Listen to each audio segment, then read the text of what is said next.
I have fond memories of playing like 5 or 6 different video games. I remember very fondly the Tekken series. I remember playing the countless years of FIFA that have come out on the PlayStation and the Xbox, which is strange because I'm primarily a PlayStation player. But one of the games that has stuck with me every single time, no matter what console I'm playing, what generation of console I'm playing, it's always been the Assassin's Creed series. Specifically Assassin's Creed 2, Brotherhood, and Revelations. These games follow the story of Ezio Auditore da Firenze, the son of an Italian banker, who gets embroiled into the centuries-long conflict that his father and uncle fought for before the untimely death of his father. But that's not the reason that this game has stuck with me. But the game itself has such a narrative. It builds your character from an absolute impetuous little brat of a banker's child, spoiled, rotten, to about 2 games down the line, he is the wisest person in any video game series you've ever seen. Ezio Auditore has been this archetype for growth in my life specifically.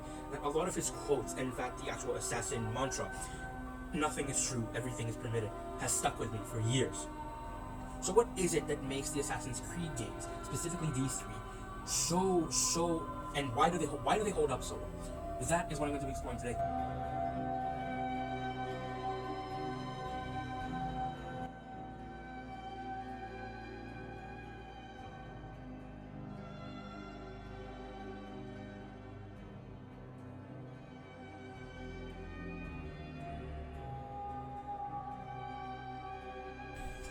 Now, that clip that you saw was Ezio Auditore at roughly the age of 25, 26. So he officially donned the robe of the assassin when he was just 17 on the outset, or the behest of his father, who instructed him to do so.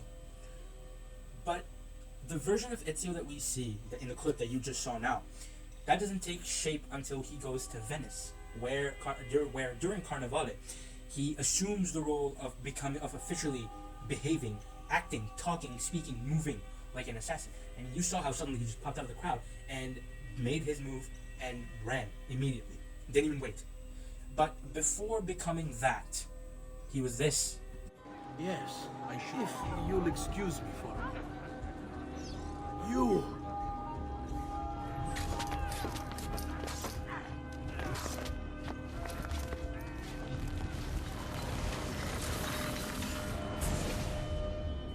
You would have done the same.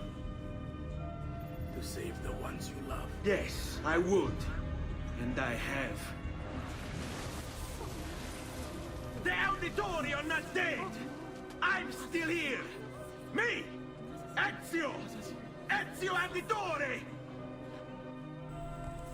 Talk about a far cry, right?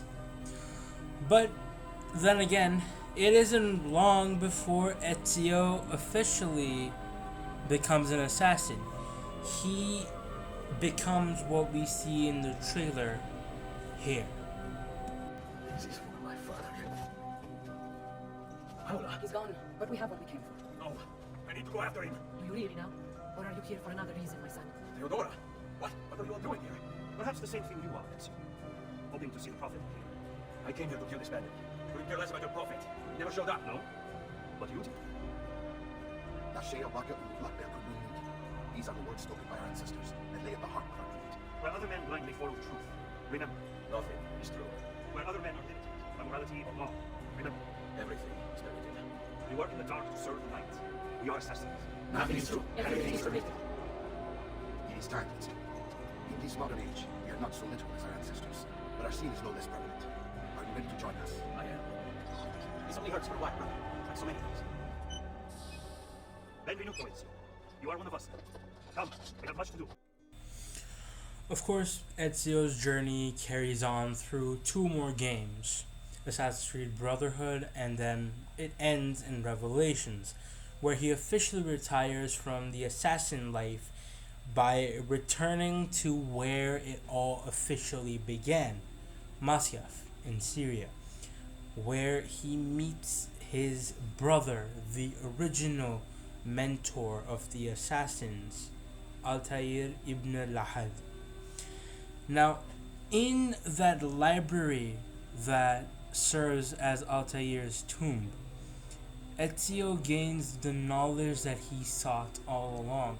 the knowledge that was meant for another person, that it was only a conduit for. But Ezio says that he has seen enough for one life, and so he retires to the Italian countryside, finding love once more.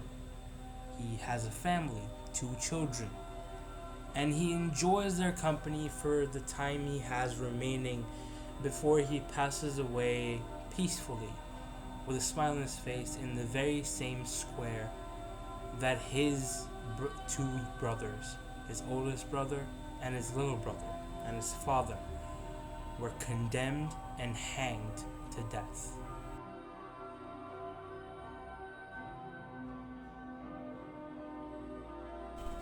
Over the course of 2 games, Ezio Auditore cements himself as a sheer demon in the face of opposition.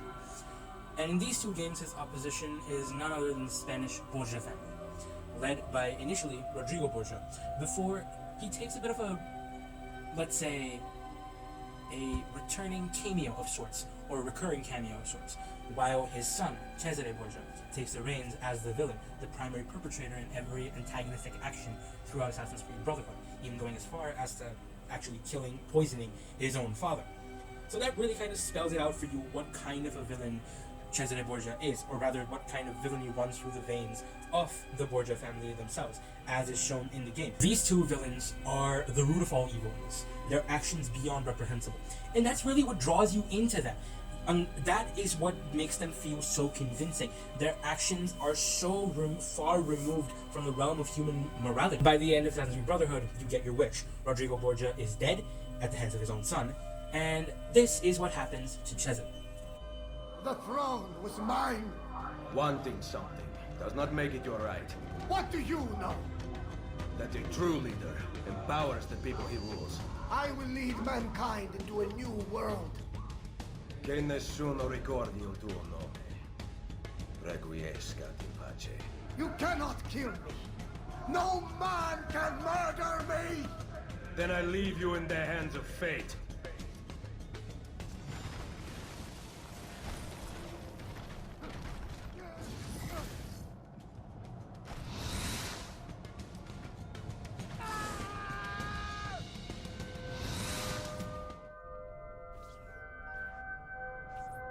The throne was mine.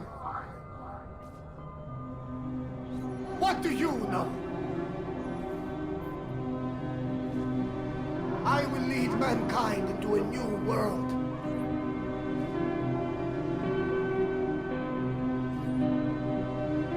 You cannot kill me. No man can murder me.